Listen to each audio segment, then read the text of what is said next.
साथियों, मैं राम प्रताप सिंह कुशवाहा। हमारे चैनल ज्ञान एंड नॉलेज में आप सबका अभिनंदन है, स्वागत है।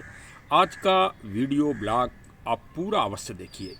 ये बहुत ही सूक्ष्म और बहुत ही महत्वपूर्ण जानकारियों से भरा हुआ है और हम सब लोग कृषि से जुड़े हुए हैं, प्रत्यक्ष और अप्रत्यक्ष रूप से। और इसमें भूमि सुधार और उत्तम खेती के जो आधुनिक संसाधन हैं और जो आधुनिक खादें आ रही हैं, उनसे ये संबंधित है। पूरा ब्लॉग अवश्य ही सुनें। साथियों नमस्कार। साथियों, आनंद से रहें और प्रकृति के साथ सुरक्षित रहें। साथियों, आज का वीडियो जो बन रहा है वो बहुत ही ज्ञानवर्धक है और विशेषकर हमारे मूल तत्व कृषि जगत से जुड़ा हुआ है। सामने आप देख ही रहे हैं कि बिल्कुल नई जो खाद आई हैं वो सामने रखी हैं। मैं अभी आपको इनका पूरा विवरण दिखाऊंगा। ये एस्पेलियस AWPL से संबंधित वैदिक एग्रो भूविटा है। सामने जो आप देख रहे हैं ये वैदिक एग्रो भूविटा है और ये बहुत ही अच्छा इसका ग्रोथ एवं डेवलपमेंट है सोल कंडीशनर के लिए। भूमि का सुधार कैसे किया जाए, भूमि के pH को कैसे सुधारा जाए, इसके बारे में इसमें बहुत अच्छे तत्वों का मिश्रण किया गया है।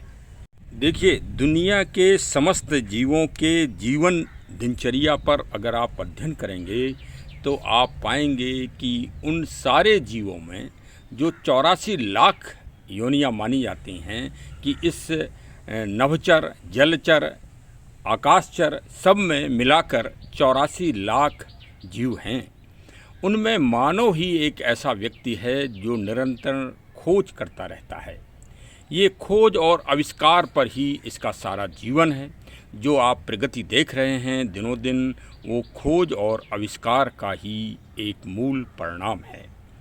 तो यदि आप कृषि और मानव जीवन पर नज़र डालें तो दुनिया के सबसे प्राचीनतम ग्रंथ ऋग्वेद में अगर किसी चीज़ का विस्तृत वर्णन है तो वो कृषि और एग्रीकल्चर का कैसे व्यवस्था थी और किस तरह के हल आदि का उपयोग होता था और कृषि ही से उत्पन्न अन्न, गेहूँ, चावल आदि सबसे दुनिया की सबसे प्राचीन अगर कोई चीज़ है खाद्यान्न में तो वो ज्वार है और उसमें कृषि को विशेष रूप से दिखाया गया है और वहीं से खाद और ज़मीन के सुधार के लिए व्यक्ति ने प्रथम जो प्रयास किया है उसको भी ऋग्वेद में लिपिबद्ध किया गया है। तो ये निरंतर खोजें हैं। आज भी विभिन्न रसायन और विभिन्न खादों का आविष्कार मानव के द्वारा किया गया है। कुछ यांत्रिकी सिस्टम से हो रहे हैं, कुछ अपनी जैविक और ऑर्गेनिक पद्धति के द्वारा किए जा रहे हैं। आज जो हमारे सामने है ये भूमिटा सॉइल कंडीशनर है और ये 4 kg का AWPL का ये पैकेट है। ये 1 एकड़ ज़मीन के लिए है। इसकी सबसे अच्छी बात यह है कि ये ज़मीन की जो नमी है उसको ये बहुत लंबे समय तक स्थायित्व प्रदान करता है और इसके प्रयोग से फसलों की पैदावार में वृद्धि होती है और ये ज़मीन की भौतिक संरचना में जो pH होता है, जैसे एक व्यक्ति के, हम लोगों के, मानव के शरीर में भी pH के 7 अंश होते हैं, उसी तरह से इस मिट्टी में भी 7 अंश ही होते हैं जिसमें ऑक्सीजन है, वाटर है, आदि आदि तत्व हैं। क्षितिजल पावक गगन समीरा से तो हम लोगों का शरीर ही बना है। उसी तरह से ये मिट्टी या पृथ्वी या भूमि या लैंड या सोल, आप कुछ भी भाषा में, अपनी भाषा में कह लीजिए, क्षेत्रीय भाषाओं में या विदेशी भाषाओं में, सबका सिस्टम वही है। न मिट्टी की संरचना में कोई आज तक परिवर्तन हुआ है और न मानव की संरचना में कोई परिवर्तन हुआ है। ऊपर से अगर परिवर्तन हुआ है तो स्किन का परिवर्तन है, कोई गोरा है, कोई काला है, कोई सांवला है, आदि आदि रंग हैं। उसी तरह से मिट्टी भी कहीं पीली दोमट है, कहीं लाल दोमट है, कहीं काली मिट्टी है आदि। बिल्कुल उसी तरह की संरचना आप समझिए। ये मैंने आपको इसका पैकेट तो दिखा ही दिया है। ये सामने लिखा हुआ है एस्पेलियस AWPL। और ये इस पैकेट में जो ये खाद है, ये इस तरह की खाद है जैसे परंपरागत रूप से आप DAP को देखते हैं, ये उसी तरह से खाद है। मैं इसका पूरा आपको डेमो दिखा रहा हूँ कि किस तरह से इसको मिट्टी में मिलाना है। ये देखिए, इस तरह से आपका अगर 1 एकड़ खेत है तो उसमें 1 पैकेट 4 kg का ये लगेगा। उसको डालने का सिस्टम सबसे अच्छा ये है कि ये आप रिवर सैंड ले लें, नदी की मोरंग ले लें, और इसको जो है नदी की सफ़ेद वाली बालू या मोरंग लाल वाली जो भी आपको मिल जाए सुविधाजनक हो, उसको आप ले लीजिए और उसमें इस तरह से इस खाद को मिला लीजिए, और जिससे आपको मिट्टी अपने खेत में छिड़काव करने में बहुत ही आसानी रहे। और जब भी आप DAP या यूरिया को अपने खाद में लगाते हैं, जैसे अब धान आलू की विशेषकर फसलें आ रही हैं, उनमें आप इसका उपयोग सर्वप्रथम करें। अगर सर्वप्रथम आप नहीं कर पा रहे हैं तो बाद में भी इसको आप कर सकते हैं। एग्जाम्पल तौर पे ये हमारा खेत है, 1 एकड़ खेत है ये, और इसमें हमको मिलाना है, तो हम इसको इस तरह से ऐसे छिड़काव कर देंगे, और छिड़काव करके फिर बाद में इसमें हम हल से या कल्टीवेटर या रोटावेटर आदि से अपने खेत की जुताई कर देंगे। तो आप ये समझिए कि मिट्टी की जो गुणवत्ता है, जो उर्वरक शक्ति है, उसमें बहुत ही अधिक अभिवृद्धि होगी। और सबसे अच्छी बात है कि ये खाद पूरी तरह से जैविक और ऑर्गेनिक तत्वों से बनाई गई है। इसमें किसी भी तरह का कोई रसायन या कोई विषाक्त चीज़ नहीं डाली गई है।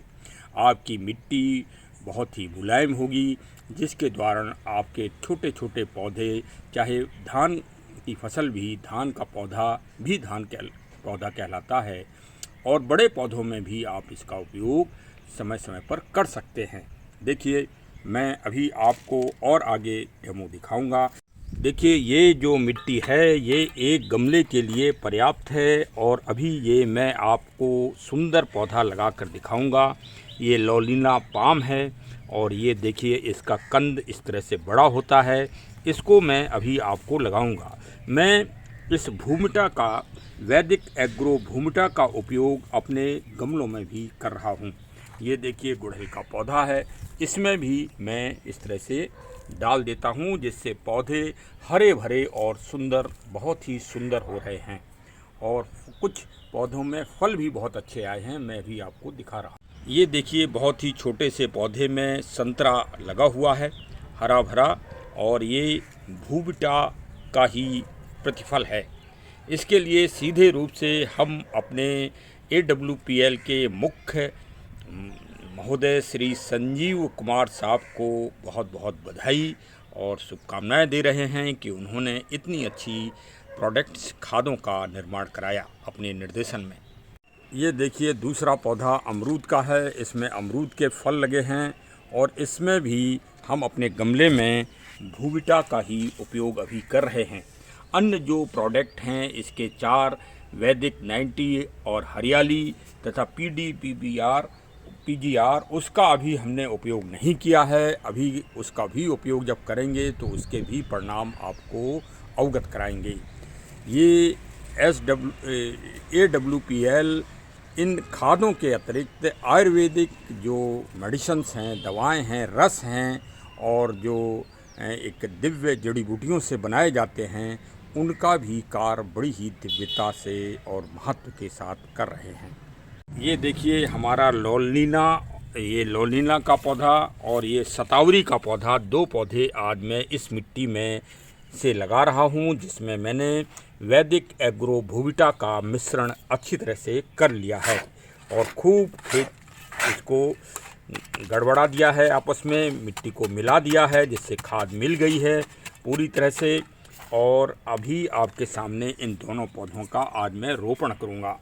इस तरह मैं अपने उद्यान संबंधी पेड़ पौधों में भूविटा और एग्रो हरियाली, वैदिक हरियाली का उपयोग मैं कर रहा हूँ। इस कंपनी के कुल 4 एग्रीकल्चर प्रोडक्ट हैं। ये वैदिक एग्रो हरियाली है, ये वैदिक एग्रो 90 है और ये PGPR है। इन सब का उपयोग फसलों पे, पेड़ पौधों पे समय समय पर किया जाता है। आप हमारे चैनल से अवश्य जुड़े रहें। मैं समय समय पर इन सब की आपको प्रैक्टिकल रूप से जानकारी प्रदान करता रहूँगा। आज वैदिक एग्रो भूविटा के का उपयोग करके मैं ये देखिए दोनों पौधे लगा रहा हूँ। इनकी जड़ों में भी मैं इस खाद का उपयोग कर रहा हूँ, क्योंकि मैं निश्चिंत हूँ कि ये पूरी तरह से जैविक और ऑर्गेनिक है। ये देखिए गुड़हल का पौधा है जिसमें मैंने भूविटा का छिड़काव कर दिया है और अब खाद डालने के बाद इसकी गुड़ाई कर देंगे और फिर इसमें पानी डाल देंगे, जिससे खाद पूरी तरह से मिट्टी में अपना सम्मिश्रण कर लेगी और पौधा बहुत ही स्वस्थ और हरा भरा हो जाएगा। इस भीषण गर्मी में जो पानी हम रोज़ सुबह शाम डालते थे उसमें हमको 24-48 घंटे की इसमें हमको पानी नहीं डालना पड़ेगा। सबसे बड़ा प्रैक्टिकल अनुभव मैंने इसमें ये किया है कि जिन पौधों में, जिन गमलों में मैंने भूविटा का उपयोग नहीं किया है, उन गमलों की मिट्टी सुबह पानी डालिए शाम को सूख जाती है और जिसमें हमने भूविटा का उपयोग कर लिया है उसमें 48 घंटे तक उस गमले में नमी रहती है। ये देखिए अमरूद का गमला है, इसमें मैंने कल पानी डाला था और आज भी इस गमले में नमी है। ये आप देखिए मैं गुड़ाई भी कर रहा हूँ, इससे आपको अनुभूति भी हो रही होगी। तो इस तरह इसके प्रैक्टिकल मैं परिणाम देख रहा हूँ और उसी के साथ मैं सारा विवरण अपने वीडियो में डाल रहा हूँ, जिससे हमारे किसान भाई और पेड़ पौधों के शौकीन लोग भी इस खाद का अच्छा उपयोग करें और पानी की भी बचत करके अपने पेड़ पौधों को, अपनी फसलों को स्वस्थ बनाएं। ये देखिए वैलीगेटेड रबर प्लांट है। इतनी सुंदरता मैंने कभी गर्मियों के मौसम में नहीं देखी। देखिए गर्मियों के कारण इसके पत्ते भी जल गए हैं। हर साल जल जाते थे, लेकिन इस बार हमने भूविटा का उपयोग किया है और पत्तों की निराली सुंदरता और छटा को आप देख सकते हैं। ये देखिए इसमें खरपतवार भी उगाया है, उसकी निराई छटाई की जाएगी जैसे सभी लोग करते हैं, लेकिन परिणाम आपको देखना पड़ेगा कि खरपतवार भी बहुत ही अच्छा उगा है, हरा भरा है। तो ये भूविटा का बहुत अच्छा उदाहरण सामने आ रहा है। आप लोग अपने खेतों में निश्चिंत होकर इसको डालिए और उपयोग करिए और अपनी आय तथा कृषि की सुधार और भूमि सुधार में एक मिशन के रूप में श्रेष्ठतम कार्य करिए। अब अंत में एक और परिचर्चा कि वास्तव में इस भूमंडल पर मानव के द्वारा सबसे श्रेष्ठतम कार्य क्या है। तो चलिए मैं अपनी परिभाषा और परिचर्चा में आपको अवगत कराता हूँ कि सबसे श्रेष्ठतम कार्य इस भूमि के मिट्टी के सुधार का है। मिट्टी को जहरीला ना बनाएं, मिट्टी को उर्वरक बनाएं, जिसके द्वारा जो भी अंश मिट्टी से निकलता है, चाहे वो धान का पौधा हो या गेहूं का पौधा हो या दाल हो या तिलहन की कोई चीज़ हो, वो सब है तो पृथ्वी का ही अंश और उसी से मानव का जीवन या सृष्टि के किसी भी जीव का जीवन चल रहा है। तो मिट्टी को आप सोल को उर्वरक बनाएं।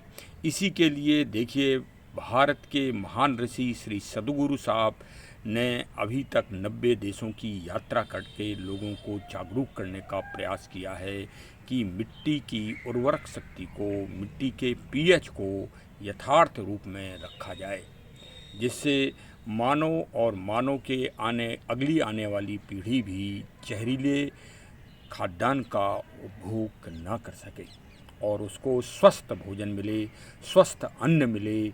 उसी के लिए डॉक्टर संजीव कुमार साहब ने भी ये एक सार्थक प्रयास किया है।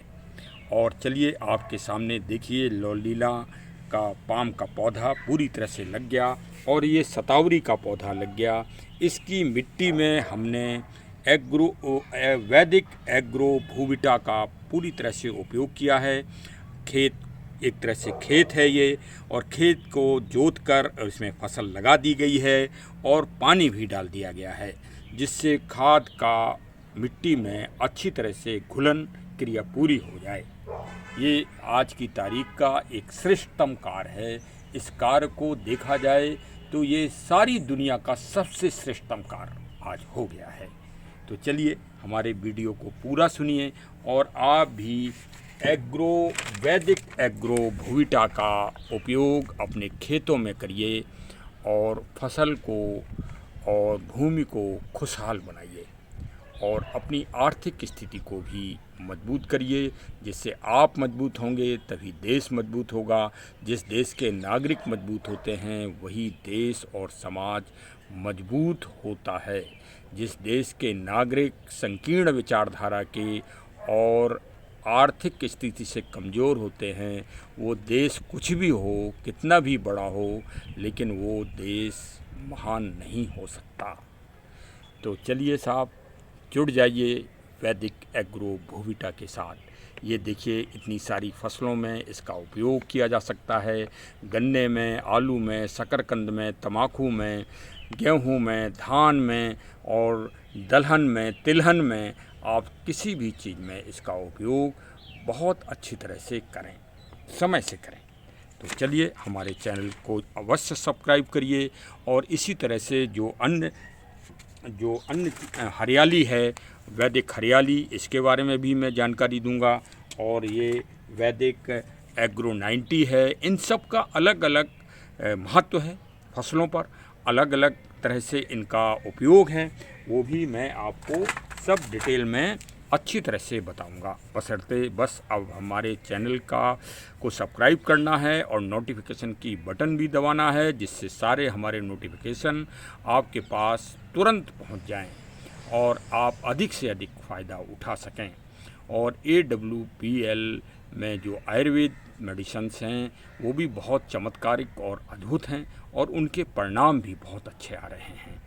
तो आप अवश्य जुड़िए और हमारा मोबाइल नंबर है 6393828336। इस पर अगर आपको कोई जानकारी लेना है तो आप सहर्ष कभी भी ले सकते हैं। मैं आपको समुचित जानकारी देने का प्रयास करूंगा। जो कंपनी और जो संस्था है उनके विशेषज्ञों से भी आपकी वार्ता समय समय पर मैं करा सकता हूं और मैं स्वयं वार्ता करके उनसे ज्ञान प्राप्त करता हूं। वही अंश मैं आपको इस वीडियो के माध्यम से प्रेषित कर रहा हूं। तो चलिए साहब, बहुत बहुत धन्यवाद, आपने सुना और हमारा उत्साहवर्धन किया। Thank you. उच्चतम रूप से इन खादों की जन जन को जानकारी देने और जागरूकता फैलाने के लिए इस वीडियो को सभी को फॉरवर्ड करिए। धन्यवाद।